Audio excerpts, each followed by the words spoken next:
أهلا بيكم في حلقة جديدة من لسه بتنفس، ومعاكم فاطمة عادل. النهاردة احنا داخلين على سؤال من النوع اللي بيجي في لحظات السكون أكتر ما بيجي في الزحمة.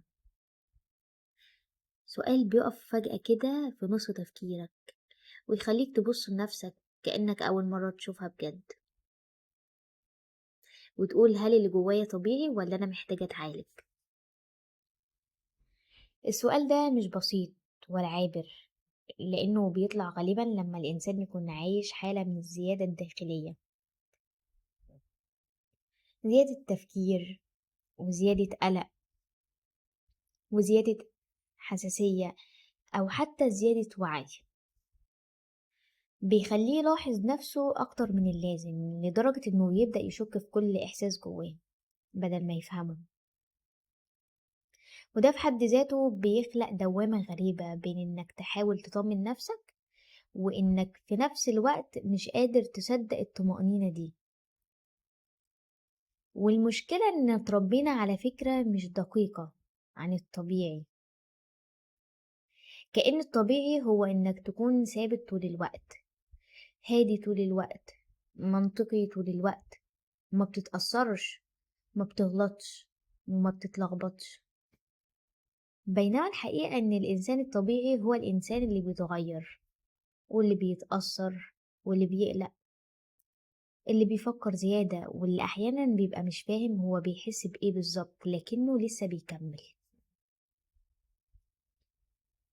احنا بنبدأ نسأل السؤال ده بجد لما نلاقي نفسنا في حالة مش مريحة، لما الأفكار تفضل دايرة في دماغنا من غير توقف، ولما نحس إننا بنعيد نفس السيناريوهات كل يوم، ولما القلق يبقى أسرع من المنطق، ولما نبص على نفسنا ونحس إن ردود أفعالنا أكبر من الموقف نفسه. وساعتها بدل ما نفهم من اللي بيحصل جوانا بنخاف منه ونبدأ نحط نفسنا في خانة إن في حاجة غلط. بس الحقيقة إن مش كل تعب نفسي معناه مرض، ومش كل قلق معناه اضطراب، ومش كل تفكير زيادة معناه إنك محتاج علاج. لأن في فرق كبير جدا بين إنك تكون محتاج مساعدة أو فهم أو تنظيم للمشاعر، وبين إنك تكون فعلا في حالة مرضية محتاجة تدخل علاجي مباشر. والفرق ده مش بيتحدد بالإحساس لوحده، لكن بيتحدد بمدى تأثير ده على حياتك اليومية وقدرتك على التعايش. وفي مساحة كبيرة جدا بين إنك تكون تمام وبين إنك تكون محتاج علاج، مساحة أغلب الناس عايشين فيها، مساحة اسمها إنك محتاج تفهم نفسك، محتاج تهدي صوتك الداخلي، محتاج تلاحظ أنماطك بدل ما تحاكمها، محتاج تتعلم إن مش كل فكرة بتيجي في دماغك هي حقيقة، ومش كل شعور لازم يبقى حكم نهائي عليك. المشكلة إننا ساعات بنعيش جوا صوت واحد مسيطر، صوت القلق أو النقد أو الخوف، لدرجة إنه بيخلي باقي الأصوات جواك تختفي، فتبدأ تحس إن ده هو أنت الحقيقي، مع إنه في الأصل مجرد جزء فيك مش كلك، مجرد استجابة اتكونت مع الوقت، مش تعريف كامل لهويتك. وفي لحظة معينة ممكن تكتشف إنك مش محتاج تتصلح قد ما أنت محتاج تتفهم، محتاج تشوف نفسك من غير حكم سريع، محتاج تسأل ليه بتفكر كده بدل ما تقول أنا غلط، محتاج تلاحظ إن في أسباب ورا كل نمط جواك، سواء كانت تجارب قديمة أو ضغط مستمر أو توقعات عالية أو حتى قلة مساحة أمان إنك تكون على طبيعتك.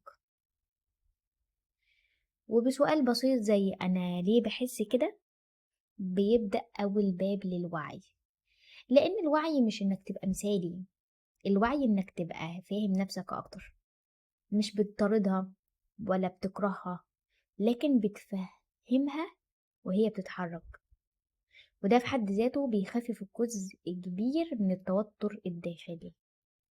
وفي نفس الوقت لازم نبقى صريحين، في حالات فعلا محتاجة مساعدة متخصصة، لما القلق يبقى خانق ليهم طول الوقت، لما التفكير يمنعك تعيش حياتك بشكل طبيعي، ولما النوم أو العلاقات أو الشغل يتأثروا بشكل واضح ومستمر. ساعتها طلب المساعدة مش ضعف، لكن وعي ومسؤولية تجاه نفسك. لكن أغلب الناس مش في النقطة دي، أغلب الناس في منطقة وسط، منطقة فيها لخبطة، فيها حساسية، فيها ضغط، فيها أفكار زيادة، وفي نفس الوقت فيها قدرة على الحياة والاستمرار. ودي المنطقة اللي محتاجة احتواء وفهم، مش خوف من النفس. لأن أخطر حاجة إنك تبدأ تبص لنفسك كأنك مشكلة لازم تتحل، بدل ما تبص لنفسك كأنك إنسان بيتكون وبيتغير وبيتأثر وبيحاول يفهم نفسه وسط كل ده. والفرق بين النظرتين ده هو اللي بيحدد هتعيش جوه حرب مع نفسك، ولا هتبدأ تبقى تبني علاقة أهدى معاها. في النهاية السؤال مش هل أنا طبيعي ولا محتاج علاج بس، السؤال الأعمق هو هل أنا فاهم نفسي ولا لأ، وهل أنا بسمح لنفسي تكون إنسانة مش نسخة مثالية، وهل أنا بدي لنفسي مساحة إنها تغلط وتتعلم وتفهم من غير ما تتحاكم كل مرة.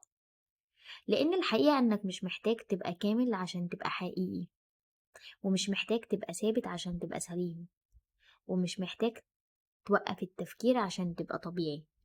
انت بس محتاج تفهم اللي جواك بدل ما تحاربه طول الوقت. وفي نهاية الحلقة لو وصلك أي جزء من الكلام ده، فخد نفس هادي كده وافتكر إنك مش لوحدك في اللخبطة دي، وإن مجرد إنك بتسأل السؤال ده معناه إن جواك مساحة وعي لسه عايزة تفهم مش تهرب. كانت معاكم فاطمة عادل من لسه بتنفس.